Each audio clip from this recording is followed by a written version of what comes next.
Start again. 3, 2, 1. Welcome, guys, to the OneTribe Podcast of 2021. The first one is back. We've got our special guest, Misha Nielsen. All right, so Misha Nielsen. I'm going to tell you something funny. I literally had probably, 8 minutes of content just before, and I hadn't pressed record, and that's why we're a little bit frazzled. But anyway, welcome to 2021. The OneTribe Podcast is back. I'm going to try to make a big effort to lay some content down once a month with the podcast because, I love doing it, and we'll try to keep it sort of away from the industry, but have people from the industry on. So first guest, Miss Misha. I met this girl 6 months ago along with the other half, Mr. Ash Galal. I reached out to him actually very early on because he wanted to find a new gym. We caught up in my gym and basically have all become friends since then. So that's when I met this one. And tell me about your background, Mish. Where are you from? So I was born in the UK actually, and then I always forget that. And then I was 10. I moved to Australia. Yeah. So I grew up there, and then about almost 3 years ago in March, I moved to Dubai. Beautiful. Yeah. So when I first met them both, obviously Ash is from the UK, and I was like, "Oh, where are you from?" She's like, "Oh, the UK." I'm like, "You sound Aussie, you sound 100% Australian." But now you've just heard the background. So she moved early. Yeah. What is the heritage there? So my dad's side is obviously got no blood, like no one's born in Australia or anything, so blood ties to Australia. But England, my mum's side also from England, but my dad's side's from Jamaica. So grandparents is from Jamaica, so it's the mix. That's cool. So look, Australia being so diverse, and a lot of people, like I know when I moved out here all those years ago, like you tell people you're Australian, but then they look at you because we've got brown skin. They're like, no, you're not Australian. No. So it's very like common for us to explain. It's just like people go, oh, what's like in Australia? That's a common question. What's your background? Yeah. And you say, in your country though, it's like, I guess it's like here, unless you're local. Most people will explain where they're from. Well, exactly. Even if you're from, like, you're born in Dubai, you're like, oh, but my family's from.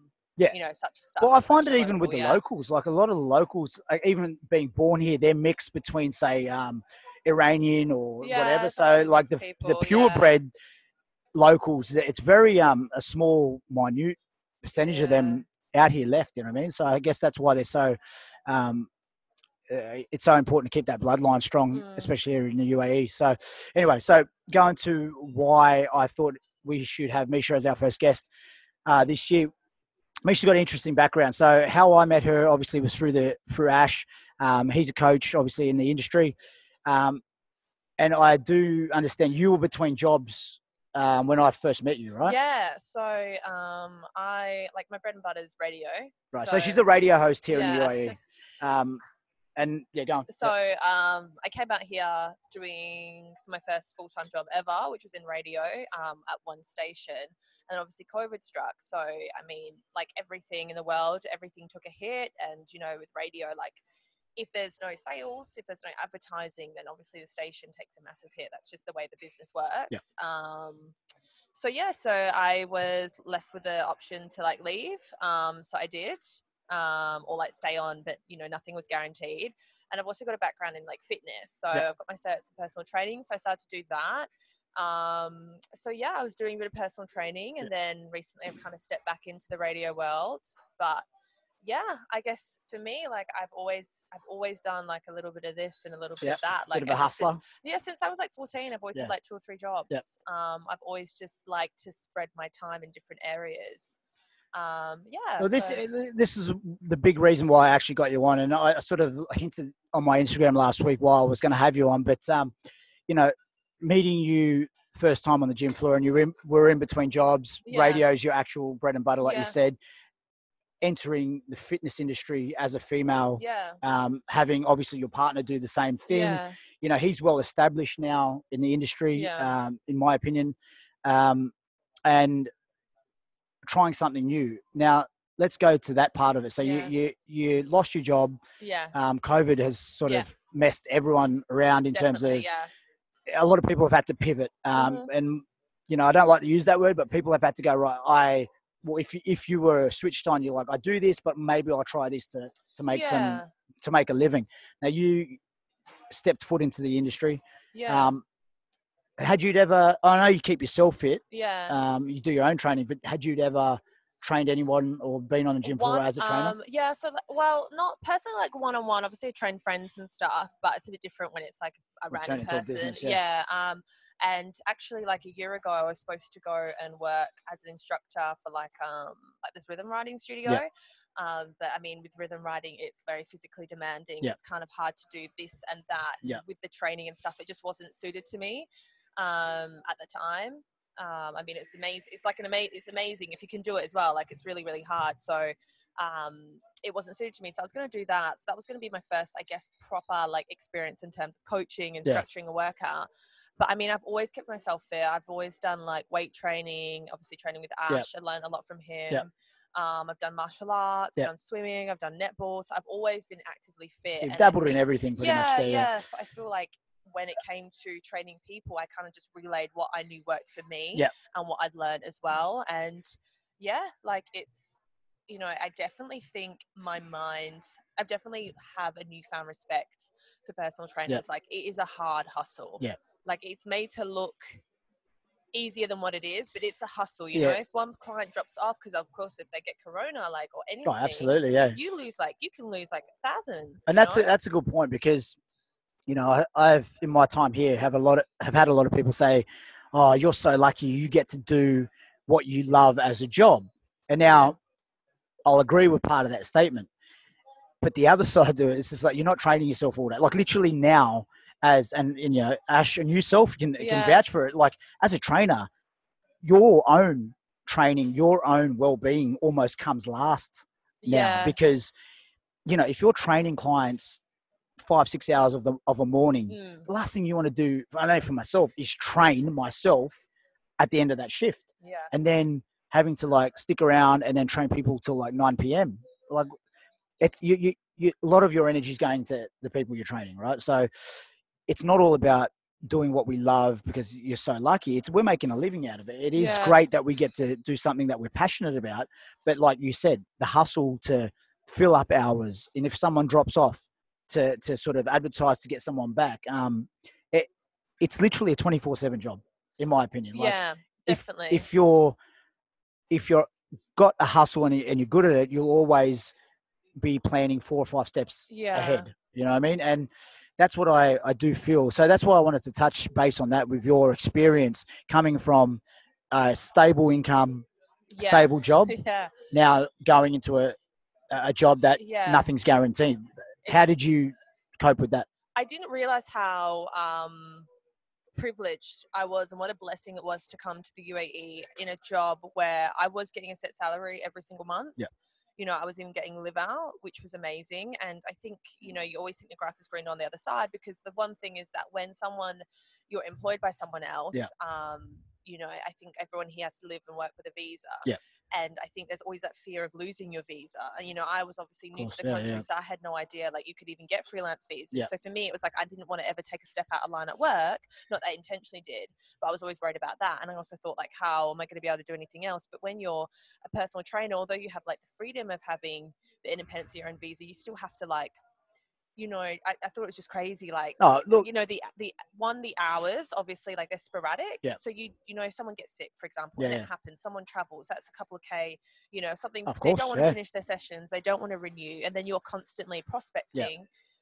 You know, I wouldn't say that I was on the same level at all as you, or even but that it Ash, takes a while, man. It takes a long time. Even to retain clients. You know, there's a lot of people that probably go through clients. Oh, absolutely. Retaining them and keeping them there. Because at the end of the day, you have to provide a service. So 100%. And like you say that there is levels. There is levels. And as much as like you can look the part, and, you know, I find it now, I've come on the other side of it where I'm, you know, closer to 40 than I was 20. You know, but in terms of my competition is only going to be myself going forward, because I can't compete with the 20-year-olds that look a certain way and they're just chiseled and they live in the gym. I'm not interested in doing that anymore. But at the same time, like you say, okay, well, I wasn't at a level. I know it's taken me 15 years to get to where I'm at. Of course. And that's I think, you know, that's where I think a lot of the young trainers, coaches have to realize it is time. You've got to put the time in. I was naive because I had friends who, also I tried to, start a business, I would say, in the middle of a pandemic. Absolutely. So there's obviously less people because there's less disposable income. People have gone home. And so you're trying to still keep that standard of where, like, okay, this is what people should pay to respect the industry, but also, make a living. To make a living. Exactly. And less people have money. So less people are wanting to spend that. So then you've got people who are going lower than that. Yeah. It's a tough industry. Absolute tough time. Just really respect personal trainers on a whole other level, even keeping yourself physically fit, like you said. If you're in the gym for hours a day, last thing you want to do is train where you work. Yeah.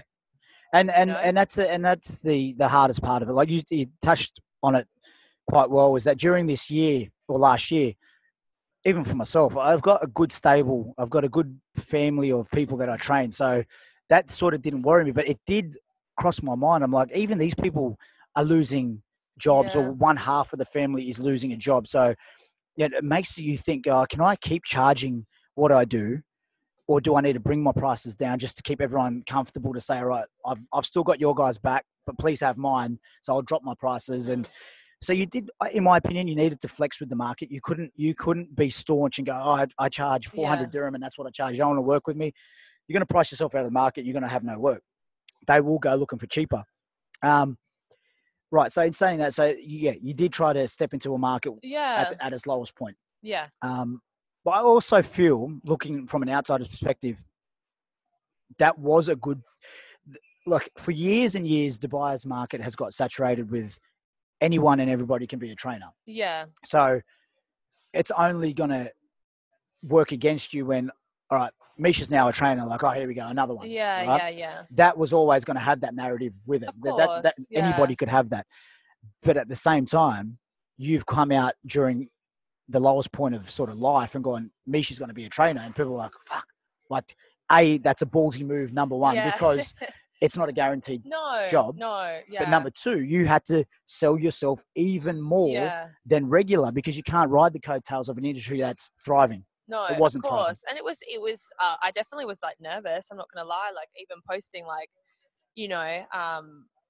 I think there's a way where you present yourself in the media and you're like, I'm a presenter, but then to present yourself in an industry, like, obviously I know what I can bring, and I know, like, the way that I train, but when you're also with people in an industry that have been doing it, like you said, for 15 years, and you step in, you're like a little goldfish again, so for me, and also, being someone who's done it for so long, I don't know. I think I was just a bit like, felt it a little bit like nerve wracking, but I think it's with anything, like, unless you, if you don't try, then you never know. Oh, absolutely. And, absolutely. I was fortunate. I did like get clients, and I enjoy it. Like, I love training, especially like the specific training, like, oh God, not this, that I do. Like, I like to do like heavy weights and stuff. So you're more on the strength based of your training. Yeah, I definitely like have enjoyed it for sure. And like, I think for me, it's definitely opened another chapter, exactly, in terms of it's definitely what I want to do. Open doors for you, I think, as well, because seeing you sort of grow confidence wise, that was the biggest thing I sort of saw as an outsider, was your confidence grow on the gym floor. Now that also then opens doors for your next career, which is now you're back in the radio game, and you've been on air now how many weeks now? So back at Virgin Freelance, which is amazing. So I've been doing that for, like, I think it's my last week this week, actually, for almost 5 weeks. But just when you said about confidence, it's funny because I think obviously radio, that's what I did. So that was like when I was within my power, that personal power, that personal growth. So when I stepped out of it, of course, like, it was like hard to find the power in something, completely different. Exactly, so it's interesting, like, being in radio, back in radio now, and then being in fitness, like, I definitely feel... You feel more confident now? Of course. Like, I still feel like with the fitness industry, there's so much to learn, I'm still like a baby. You learn every day. Yeah. And that's, any good coach or trainer will tell you, you learn every single day. You learn how to, a lot of us can be stubborn and go, okay, this is what we do, and we're not changing it, but it's not the way to coach, right? Not in my opinion. You need to be very flexible with new ideas, old ideas, things that, may not work. But it also saying that, like, it brings a confidence when you can, as a coach, be coached. Yeah, of course. Because that's if you can't take advice, then Yeah. you're just in the wrong industry. You know what I mean? That was the thing that I think I've noticed. I don't know if it's as an industry as a whole, but maybe with fitness, like maybe that people feel that there's a shame to have a coach when you are 100%, a coach. 100%. Like I give credit to my partner. Like Yeah. I learned a lot from Yeah, him. yeah, You know, yeah. physically, even my like technique and the way that I live now. Like I, you know, even if I jump in a training session with him, Yeah. I'm like pushed. So obviously, I will take that Yeah. and I will apply it in my own way. Absolutely, Obviously, my clients can't do physically what I can Yeah. do. But it's about but they the mental, can do in exactly, terms of yeah. the technique, Exactly. the blueprint, then I can take that. And I think that, you know, as long as you're open to learning, and Yeah. whether that's through another trainer, whether that's through online, or whether that's through someone, you know, as a coach, there's people who, how do you get better if you're not willing to be taught? But I also think, and I've touched on this like the last couple of weeks with myself. In my 20s, I coached a certain way. In my 30s, I'm coaching a different way. Yeah. My ego's gone. My ego left me. I don't coach with an ego anymore. And I see still on the gym floor, the 20-plus-year-olds coach with the ego. Yeah. Let me see my client squat, I don't know, stupid amounts of weight just so I can feel good rather than the opposite. And that still happens. And that's a part of the journey for coaches. I did it. I was there. And I see it going forward. Now, there's going to be a time where you dial that back and go, actually, you know, 1 RM of X it's not going to make a massive difference to that person's end game. Of course, yeah. Like for their confidence, it might on that day. But let's think longevity rather than just for now, you know what I mean? And that took me, you know, a good 10 years to get out of that space as well. So, you know, we've all been there, and it's part of growing. It's part of maturing as a coach in any industry. I guess that happens, you know what I mean? So, yeah, so I think your stint in being a PT, a coach, definitely grew your confidence. Yeah, and open doors. Open doors To other opportunities. You know, I've always loved fitness. I've always worked out. Like, I think I hate to say this when everyone's like, everyone who knows me, but like most people who do know me, my family, my friends know that I've always been active in sport. Yeah. So I guess this was just like the next step. And, you know, maybe it wouldn't have happened in the way it did if COVID hadn't happened, but it happened. And I took the opportunity and I learned. And, you know, if opportunities come from this, then amazing. Absolutely. And if nothing were to come from this, that's okay, because it's just a chapter, you know? 100%. So enjoy it, and that's life. Now, rolling on, going forward, if you were to give advice to young trainers, and like now you've seen, you know, and especially let's talk to the females, because there are a lot of females, and I do see them from time to time, you know, the odds and ends come to on our gym floor, and you can tell it is a confidence issue. You can be body confident, that's one thing, but actually being confident about what you do is two different things, right? What advice would you give to young females going forward in terms of gaining confidence to sharpen their craft? Okay, I mean, I just want to say, you know, I don't think I'm like personal trainer of the year. I don't think I have the credentials or the experience to be telling someone like, this is what you should do, this is what you shouldn't do. I think for someone starting, maybe someone starting off, I would say, you know, ask questions. Maybe see someone on the floor. If you see a personal trainer that you like their style, you know, there's nothing wrong with learning. Maybe they won't be willing to teach, because at the end of the day, it's a craft, you know, that's their technique. But I'd say find someone you're confident with who can ask questions to, you know. And I would say, be confident within yourself. You know your value and your worth, and, you know, set a rate, be understanding, okay, this is the rate that I'm willing to work at. Not everybody is going to work at your rate. No, absolutely there's not. going to be people that's going to be above, there's going to be people under, and everyone has an opinion. It's about finding where you believe you stand in the market. And I think just going with it, you know, putting yourself out there, you're going to get a lot of no's, you're going to get a lot of cancellations, you're going to get a lot of times people won't turn up. It's not a reflection of you. I always believe that sometimes it can be, I guess, if you're not a nice person or whatever, you're not doing a good job, it can also be a massive reflection of the economy. So just because someone's not willing to pay your rate, someone's not, you know, they're canceling, or, you know, you're finding it hard to get clients, it's not always a reflection of you. It's a reflection of the economy. That doesn't mean that your worth as a person or as a trainer is gone, because you can take it personally, but I just wouldn't take things personally 100%. Anymore. No, you know, I just, unless you're getting majority of your clients turning around and saying the same thing, then of course self-reflect. But we are in a very different time to what we were 4 or 5 years ago. Absolutely. So just be confident. Remember, don't take things personally, and just keep going. That's good advice. And also, I think adding to that, because I don't feel, I could be wrong here, but for myself in my journey for 15 years here, there hasn't been enough mentors in our game. Yeah. And people who, like, I call myself now one of the elder ones in the industry, just because the landscape that I'm surrounded by. I don't feel like I had that here. It was the guys who were good kept it to themselves. They didn't really want to help the younger ones. Yeah. And if they did, they found it direct competition. So they try to take you out of the competition, where I feel things need to change here. And the ones who have got more experience help the younger ones, because you're not going to get work taken off. You're probably only going to do you justice and help you in terms of being a mentor. We need to guide the younger ones a little bit more, because I could learn from it. They'll definitely learn from it. And it's not about technique and stuff like that. Forget all that stuff. It's about literally business setup. See, because we've done it, and I'm not saying I've done it to like the T. I made so many mistakes trying to do it to get where I'm at now. And even now I could do things a lot better. But also the young ones are very switched on to this kind of stuff now.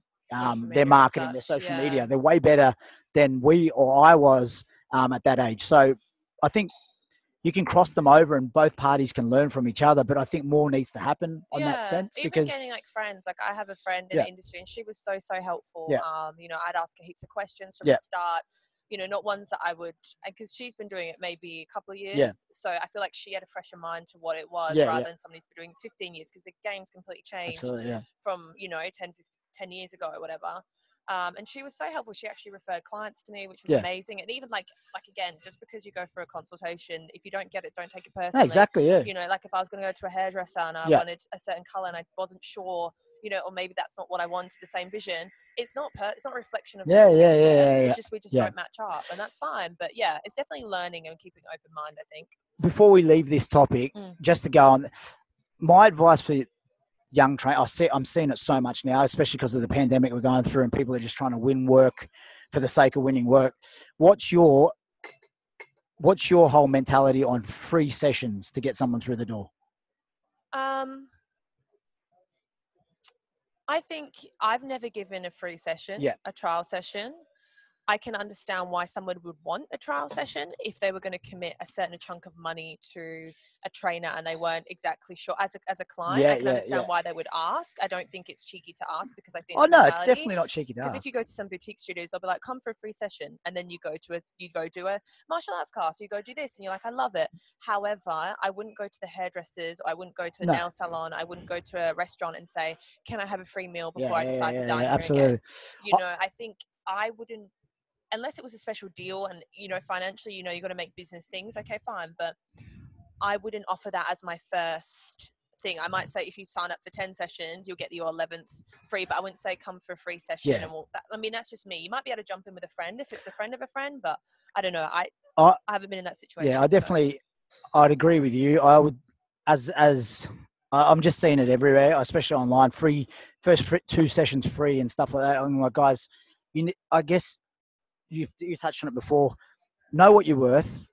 If you sit down maybe as a consultation rather than a free session and get to know the person over a coffee for 40 minutes and talk, and that's where you're going to get personality. Actually, that's the biggest key here. Is I think the most successful trainers and coaches and businesses run purely on personality. Yeah. A squat's a squat, whether you're teaching it, I'm teaching it. We might have our different coaching cues. That's one thing. But again, lunge, squat, push up, it's all the same. Like it's a variant and it's done the same way. You can coach it in different mannerisms and explain it differently, but at the end of the day, it's all the same movement. Personality, in my opinion, is what gets you over the line. You need to understand your client base. You need to be able to read your clients when they're having a bad day or if they're having a good day, when to push, when not to push. You can't just flog a dead horse, and that's a very Australian saying, but you know what I mean? Like a horse, once it's dead, not going to run, unfortunately, you know what I mean? So you need to be able to read your clients, and they have to read you, like there's going to be points and times where you just don't want to be that mechanical coach, right? Do this, because your clients will get bored and the trust factor will slowly slip away, and then they'll go and find somebody else. I think that obviously that's important, of course, but I think results, definitely. because I think at the end of the day, like if your client isn't getting results, then you're not providing the service. And I think but not to go against what you just said. People apart. But I'm a massive believer the results aren't up to us as trainers. It's up to them. If they don't want to that's true actually with diet and everything like if I'm giving you 5 days of training and I'm giving you everything from my side, here's your generic diet plans, whatever. If I'm giving you everything and I'm meeting you halfway and I'm giving you the option to train 5 days and you're only turning up 2, whose fault's that? No, but if they were training up 5 days and they were doing the diet, 100%. Yeah. So but that's the other thing too. I think a lot of trainers take it personally when, like, if your client not showing up, they've booked 12 sessions and they're only turning up to 6 each month. Yeah, it's not on you. Yeah, it's them. Yeah, you know what I mean. And then don't let them turn around and say to you, "Well, I'm not seeing results." Like, it's like, motherfucker, you're not turning up to your sessions. I always feel a little bit bad because I always think, like, for me, I like to work for my money and know that, like, that 100%. I provided the service. I think that's the only time I would ever take it personally, because I'm like, oh, well, now you're paying me and I'm not providing a service, and I always feel like that's uncomfortable for me. But I mean, it's the business. So, but, okay, so just before we move on, what would your attitude be towards with someone like that? Would you be happy to drop them as a client? I wouldn't drop them. I think at the end of the day, like, life comes up. If they're wanting to spend money and, they can't make it or whatever, I mean, everyone has their personal reasons, but they still want to train with you. I guess it comes down to whether or not you're willing to have a cancellation every couple of days, or it's a personal preference. Some people, if they think, okay, I can fill the spot and get more money or whatever, then it's fine. It's a personal thing. I mean, I don't take it personally. I think it's life, and I cancel on things all the time. So that's where me and the sister differ, because I take it personally. I do, because I take it. Yeah. I'm doing my share of this agreement. Yeah. And you're coming to me saying that I'm not seeing results, but you drink every night. Fair enough. You're training. I wouldn't excuse the results part. Yeah. If you don't eat well, you're not training, and then you want to complain that you're not getting results, and that's a personal thing. But if they're just, if they're still coming to training, giving 100%, they cancel every so often, but they're still paying you, then it's like, that's your personal. If you can fill the spot with someone else who's wanting to train, of course, everybody wants to enjoy their work, then go for it. But this goes back to having, I think, a strict criteria as a coach. Know what you want from your clients. Then you will be able to find the clients that want to train with you. Not because it's very. I understand. I was the same at the start. It's very hard. You'll train anybody and everybody because you need to make a living. There needs to be a point where you need to filter who you want to train and go, right, old mate over there who's a casual gym goer, we won't gel. And we're not meant to gel with everybody as a coach. In terms of, I know what I want to train. You should know that I want to be with that coach because I want to be pushed in a certain way, et cetera, et cetera. Right, that's the best fit for me. I'm not going to have the 22-year-old who loves to go out 4 nights a week and turn up at 5 a.m. That's not going to work. Of course. I think that's where, you can become specific in your training and you can attract a certain clientele. I think that takes a few years. Like I said, I'm still very much a newbie to this industry. So that's why I don't feel like I have a world of knowledge. I have for people starting up maybe or thinking about getting into it.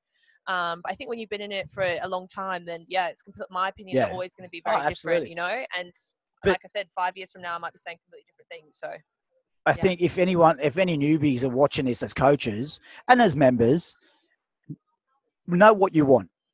You wouldn't go to a car dealership and go, "Oh, give me whatever," because it's not the way that works. You could just walk out with a piece of shit as a car, and it's the same in the industry. Like, I think coaches need to go, right, do a little bit more filtering in what your coaching style is, because if you've got someone who is a mum and, she's 40 years old and all she loves is circuit work and she's coming to, say, train with Ash, she's going to get the shock of her life.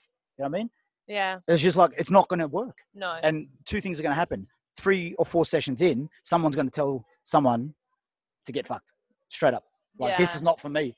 And whose blame is that? Well, I should have done my research on what that person wanted and vice versa. So from a coach's perspective, put out there what you want to attract, I guess. And I guess that's anything in life. If you're a certain way, you'll attract the people that want to work with you, etc.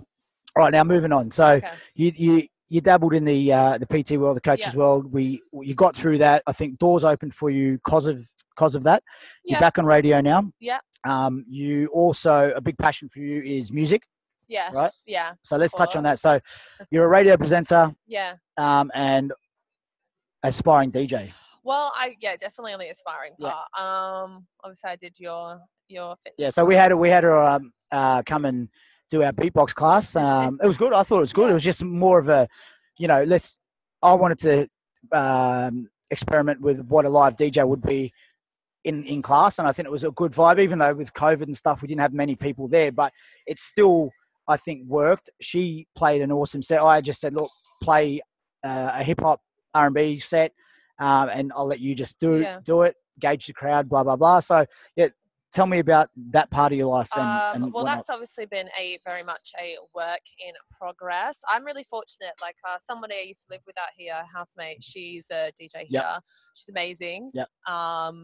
Like incredibly talented, incredibly gifted. And to be honest, I don't think there's many or any female DJs that play with her. Like I think like her, I think she's like a whole brand, you know, like in terms of the image, the music that she plays. So I was really fortunate. Do you want to give her a shout out in case people want? Official. There you go. So she's amazing. So I was really blessed that she actually took the time to teach me. Actually during lockdowns when we were allowed to have those little only hang out with this kind of people coming. So she did that. But this goes back, and sorry to go back to it. This goes back to a mentor style relationship. Like she didn't need to, like she's where she's at, and she's like, all right, well, I will teach you the basics and get you going, and then obviously, I have to say there are not many females in any industry that do that.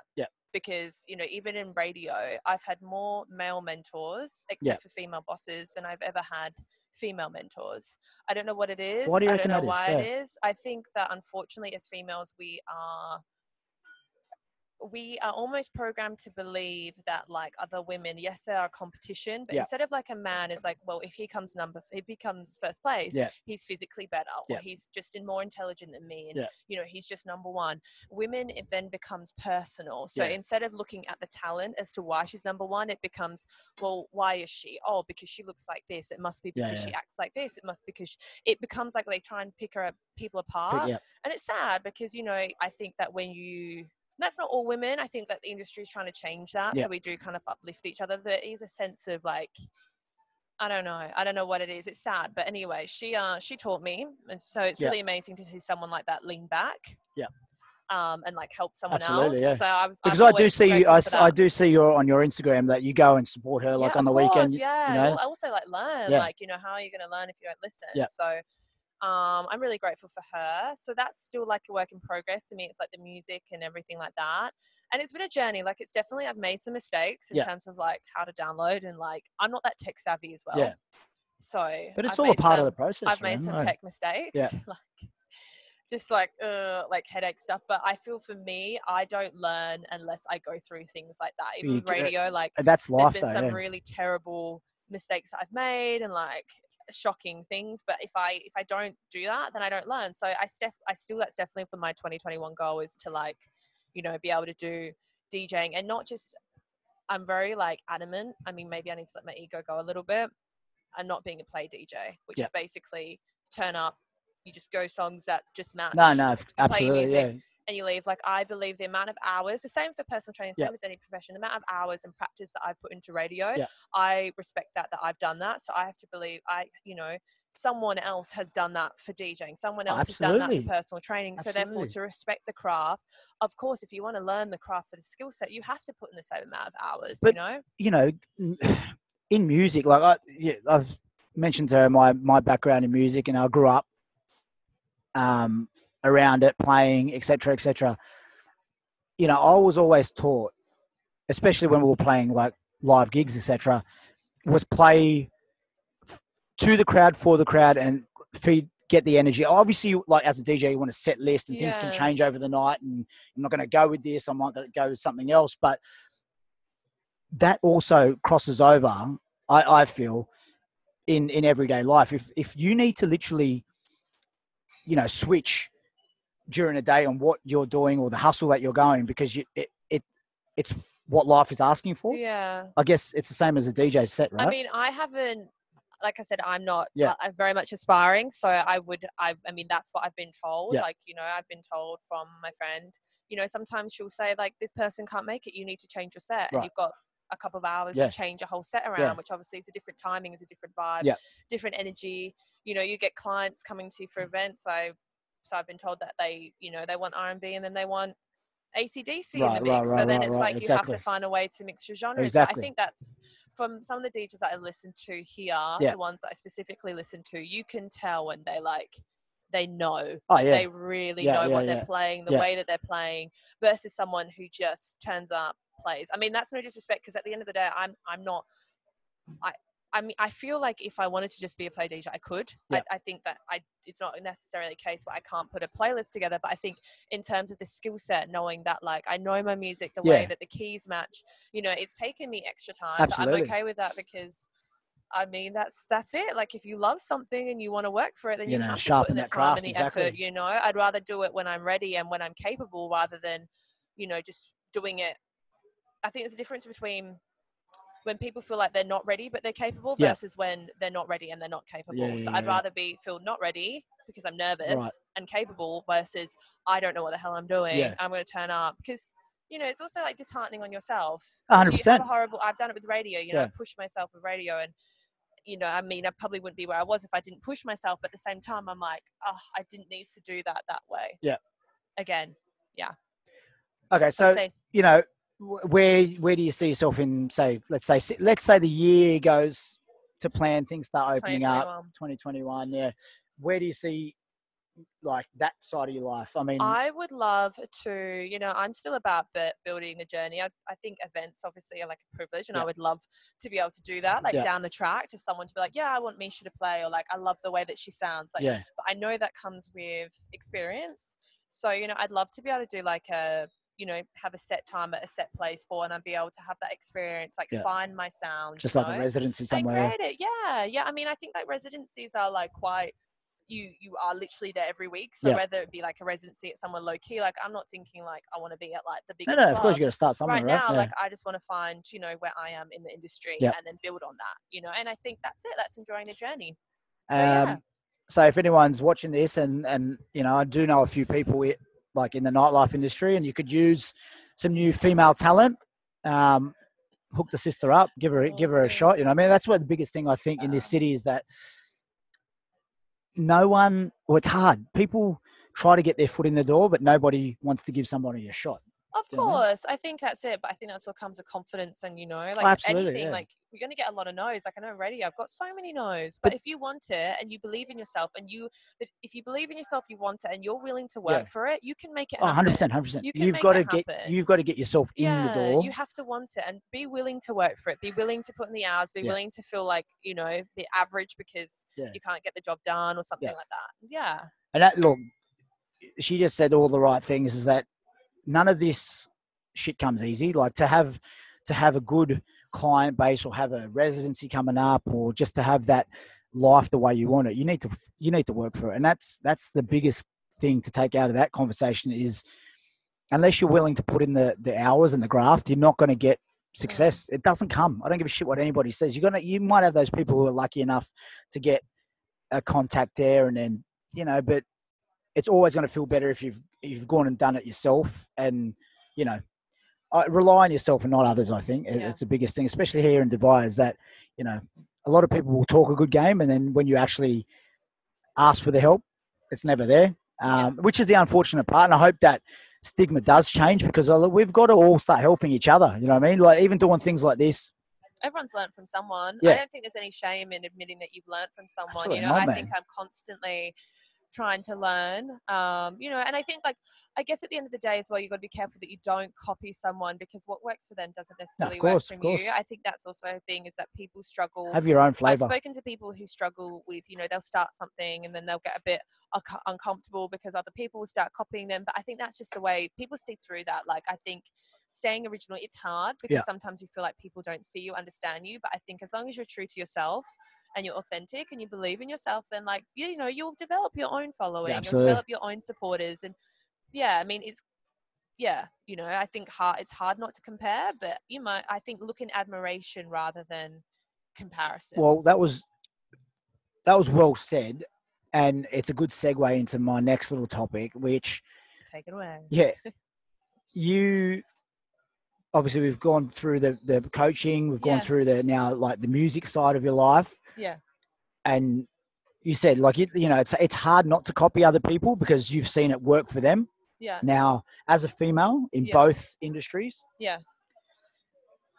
what can you suggest? Because it's hard as a young female as well. Is that you think you should look a certain way, you think you should act a certain way because you see online it is working for somebody else. Yeah. What can you suggest now? And I say obviously you're still growing as a female, but you do see it. I feel on the other side of it, you're not the one that. And don't get me wrong, you're not the one that does care when they walk on a gym floor. You're very like, I'm going to go and do my own thing. I don't need to keep up with the 6 or 7 females that are sitting in this gym, etc. Which I find is awesome, and that's your personality. Yeah. What would you suggest to the girls who, are spending money on expensive gym outfits just to fit in around their surroundings? It's very easy. Like I've been caught up in that before plenty of times. I think that you have your life lessons financially, people you surround yourself with. I think that I've just learned that what someone's journey for someone else's journey and experiences and opportunities are for them, and you will have your own as well. But as long as you're trying to copy them, you're not going to get your own. You know what I mean? You have to stay within your power, find where you thrive, find where you feel most confident, and just run with that. And it's going to be trial and error. I don't think there's anything wrong with looking at other people. Like, I look at my friend who's a DJ and I'm like, wow, I love the way she dresses. I love the way that she does. And I think, let me look at that and think like, maybe I could try style my clothes a bit like that. But I find my own style, But I mean, I was 28 this year. And, my other housemate, I felt like I live with like a little power tribe.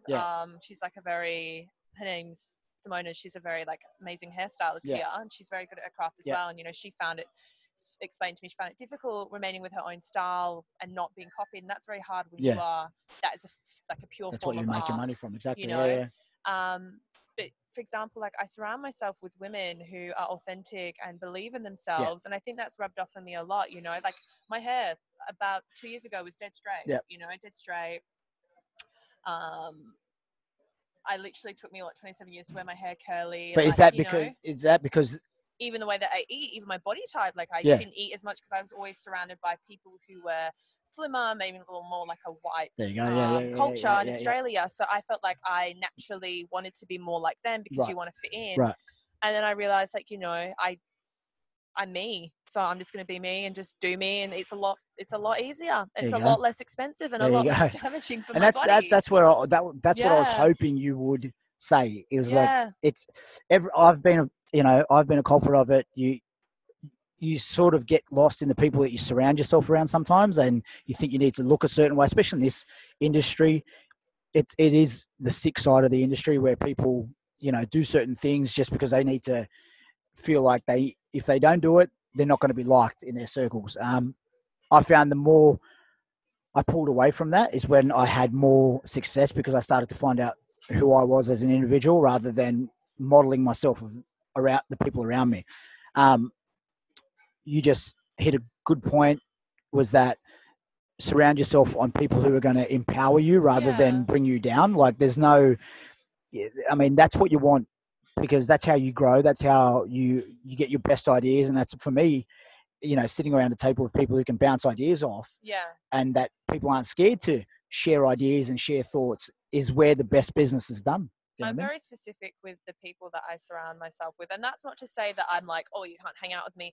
There was a time when I would, I give my time to people. I would never, if someone's like, oh, can I, they wanted to conversate with me. Absolutely. I don't believe in being like, no, but in terms of accessibility, that's something that I've learned. Just because you give someone your time doesn't mean that they should have instant access absolutely, to you. Absolutely. I feel like everyone should have boundaries. And I think there's people in my life who I thought would be in my life forever, and the universe moved them out in a very natural way, and it's moved amazing people around me who have helped me thrive and believe in me, and I can like push it back. And I really do feel like majority of people I have in my life now, I don't doubt their intentions. And I think it's really important to surround yourself with people who aren't going to be they're going to challenge you. Like there's the people who will literally tell me, I don't want to hear it, Yeah. but they'll tell me because that's the truth. It's constructive, Yeah. And like, sometimes you're like, damn, I wish you would just say yes or like disagree with me. But I think that's not the life. That's not well. No, it's absolutely not. So, you don't go from it. And that's exactly what I think. It's hard being young and trying to find that, because when you're young, everyone's sort of trying to move a certain way, and like, if you don't do this, I won't be liked, and if I, things like that. So, but it's like as you said, you're 28 now. You've seen it on the other side. You see it on this side. I'm a grown woman. I'm still growing. Growing. We all are. But I just think like I got tired. Yeah. Like I definitely think like my early 20s. I mean, I remember I worked in a retail store and all these girls would wear all these outfits and they always looked so good, and it just wasn't me. And I remember I spent so much of my pay trying to buy the clothes, and I looked at it and I was like, this is all trash to me. Like this doesn't mean anything to me. Like this material stuff doesn't. I'm not a I've got friends who are quite brandy, and I love that about them. One of my friends actually taught me, she's like, you can indulge and stuff like that. And I was like, yeah, I can, but I still they don't hold any weight with me. And that's fine. I can enjoy it without feeling like this brand has something over my head. Yeah, absolutely. Like I'm not that type of person, and that's okay. We don't all have to be one way. 100%. And there's nothing wrong with that. I think even with the workout clothes, like, I mean, wear what fits you and what makes your body look good. If you feel good in it, then like, who cares what brand's on it, to be honest. Absolutely. As long as you're happy. Yeah. That's the biggest thing. And And, she'll probably add to this, but in all of this, doesn't matter what avenue you're like, it's finding that happiness in what you do. It takes a long time. It takes a long time to do that. It takes a long time to stop keeping up with the Joneses. And it also, once you find that good balance, that's I think what life is. You know what I mean? Having that balance and having that differently. Absolutely. I look at pictures. I have these passport photos of like where I was a year ago in my other job, and I'm grateful for that experience. Don't get me wrong. I learned a lot. Everyone has to, in radio or media, anything, you always have to be in a situation where you're like, oh my gosh, I cannot believe I got through that. And I look at passport photos from like I took from back then to halfway through the year to now, and it's like, I don't mean to say like I've just got better, but oh my gosh, my eyes glowing, my skin is glowing, my hair is thriving. I look back and I'm like, I look like I was ready to run someone off the road in those photos. Like I looked crazy. I looked like wild, and now I'm like, I just look like rested and happy. And it's because you met Ash. I got your back, brother. Oh, shut up. No, he's always going to sneak his way into the podcast. I got your back. I want to have him. I actually want to have him on in a couple of weeks, actually. You probably wouldn't even say my name. And I am the head that turns him. I want to get his perspective, because he'll talk about him for a little bit. I actually put up an IGTV last week about relationships in this city. And I spoke about my past and my background, and how having or trying to work on a relationship while you're in the industry is hard enough. Yeah. But then having your partner doing the same job as you, like, that's almost a relationship killer sometimes. You know what I mean? Yeah. Just briefly speak about how that was for you. Was it a testing, or was I definitely have to give him some credit, to be honest, because I had a couple of months when I wasn't working. I was just chilling. And during lockdown, you come out of lockdown, so you're together all the time anyway. Yeah. You come out of lockdown, and then one of you's going to work all day. You come home, and the other person's there, and they're like, "You're still here." I'm like, I'll go out and stuff during the day and stuff like that. So I feel like for someone, he never once kicked up like, "Can I have my space?" But I have learned, like, I really value my space. I'm the type of person that, like, if I don't hang out with you, don't take it personally. I'm just doing my own thing. If I want to go somewhere, I'll go somewhere. I don't need my friends or anyone to do it. I've always been like that, and he's quite a similar character. So I've definitely, have a newfound respect for him. Like, he's very patient. And with the personal training thing, like, he was really supportive and like understanding. I think he is a tough human being in general, very tough love kind of person. So he'll tell me straight. And even now, like, if I'm doing something wrong personally, like instantly correct. I think you always, as a female, like, you trust your partner, but at the same time you're like, are you trying to tell me what to do right now? And then that's when it gets a little bit of tension, and they're like, I'm trying to help you, and you're like, I didn't ask for it. I think that's most women if they train with their partners, or even men if they train with their partners. But I mean, at the gym, like, at the end of the day, like, he's a I consider myself, I'm working, he's working. So respect the boundary. I mean, we're not overly of course not. affectionate Absolutely in not. person anyway. Yeah. Lucky to get a hug out of him sometimes, but and I think for him, like, I'm fortunate to have him in Dubai because he's been here such a long time. And I think with the fitness industry, but even like the fact that his previous work history in media, he's done international stuff. Right, he understands it on a global scale, maybe not to the same radio presenting, but he sees it globally. So sometimes he's like, Misha, like, it's just one thing right now in this place. Like, like the world keeps spinning, the world keeps turning. So to have that insight and to have someone who kind of like looks out for awesome, you. Yeah, I'm fortunate. That's really good. That's awesome. So look. That's all he's getting. No more compliments, nothing. No more mentioning his name until I've got him on the podcast. He's gone too. No, it's good because like I did touch on it. Like it hasn't worked for me in the past. But at the same time, as I got older, I learned to because I'm very strong-headed. So it was if I was giving advice, it wouldn't sound like I was giving advice. It was like I'm telling you to do this way. You know what I mean? So I get it. I do. I now see it on the other side of it. So I was just touching that on my. I'm very resistant. So I will say this, but I don't act like this. Like I'm very.